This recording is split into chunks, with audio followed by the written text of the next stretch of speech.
I use binder medium to stiffen and strengthen my paper stencils. So this is a drawing of a chook cut out of paper, and then I like to stiffen both of these stencils by the application of binder medium. So I just make sure that the whole stencil is covered in the binder, and I use a crisscross pattern to ensure that the binder is sealing the edges of the paper as well. Now if you don't want that crisscross pattern to show anytime you use binder, you just smooth it down with a sponge when you're done. Now for this to be laid out to dry, there's only one thing I have found that does not stick to binder medium, and that is shrink wrap. Shrink wrap is the paper, the plastic that comes, if you purchase a canvas, it's around the outside. A lot of books are shrink wrap. I save all my shrink wrapping pieces so I can lay this stencil and this stencil, if I was to do it, I can lay them flat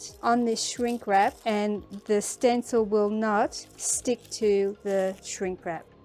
Binder medium is a professional collaging agent. Never ever ever use PVA for your collage. PVA or wood glue and binder are completely different chemical makeup, and if you want your work to be regarded as fine art, you should use fine materials that are acid free and that will last as long as your paint. And you can see for yourself, PVA is fine to use with children because it washes off their hands straight away in water. You cannot wash binder medium off with water. It's a completely different makeup. So for thinner elements in your collage, the binder medium will adhere it. You just put water down for something thin because of the fragility of your thinner elements, you want to be more careful. So if you're collaging something thin, you place water, place the element, and then the final layer is your binder. So water, placement, binder. And for something thin, work your brush from the middle out, and your brush works as an iron and you flatten it. We do not want air bubbles. Creases are beautiful, air bubbles are a no-no. If you find that your work does dry with an air bubble, after it has dried, slit that air bubble with your Stanley knife and then reapply the binder. So something thin, something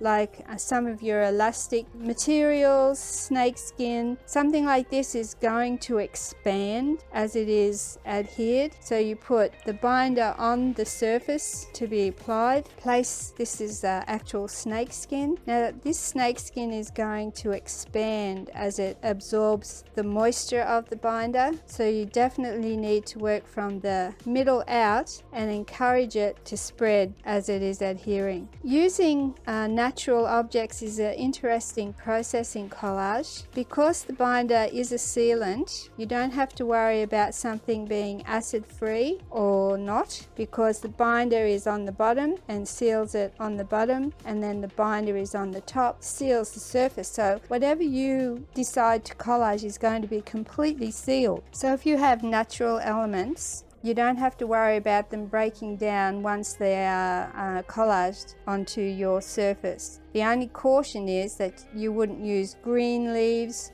or fresh twigs because they would continue to decompose inside that sealed pocket that you have created with the binder. So that's thinner elements adhered with binder. When you've got thicker elements like papers, handmade papers, or pieces that you've photocopied, the process is to put binder on the surface, binder on the back of the element, and then binder on the top, making sure once again that is beautiful and flat and professionally adhered. Something that is not going to sit still requires binder on the bottom. See, that's not going to sit flat. Binder on the top to keep it. Make sure that the binder is completely saturating the element. But see, that's not going to sit still and dry flat. So this is where we use our shrink wrap again. I save all my bits of shrink wrap, and you just place the shrink wrap while the binder is wet straight over the element, flatten it, and the shrink wrap will stay there and keep it completely flat, so that, remember I said the shrink wrap does not adhere to the binder, so that is going to keep that completely flat while it dries. So if you've got an even heavier object, what you do is put something underneath to support the canvas, place the shrink wrap, and and then put a book or something heavy overnight, that will completely flatten it. Then you just take off the shrink wrap and you've got a completely flattened, heavier object that you have used. Thicker things like hessian or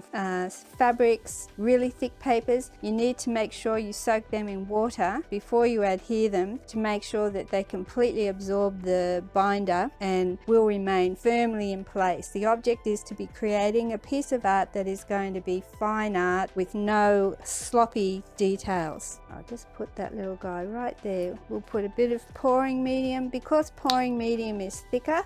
Now both of these mediums look cloudy and white when they are wet, but they dry completely clear. So we just push whatever it is, a leaf or something. Now of course we can't use fresh geckos because they would continue to decompose. Then once he's embedded in there, then you return to your binder. Remember, the binder is thinner, so we want to completely seal it. We put the binder right over the top to make sure that it is completely sealed. Now I'm just going to smooth out the edges so that when that's dry, the only thing that will be seen is the actual gecko. And I don't want any coarse ridges around the outside, so I smooth all the edges around him, and so it'll completely sealed and adhered. For even heavier things such as a button, this is where we need to use our regular gel gloss or heavy gel gloss.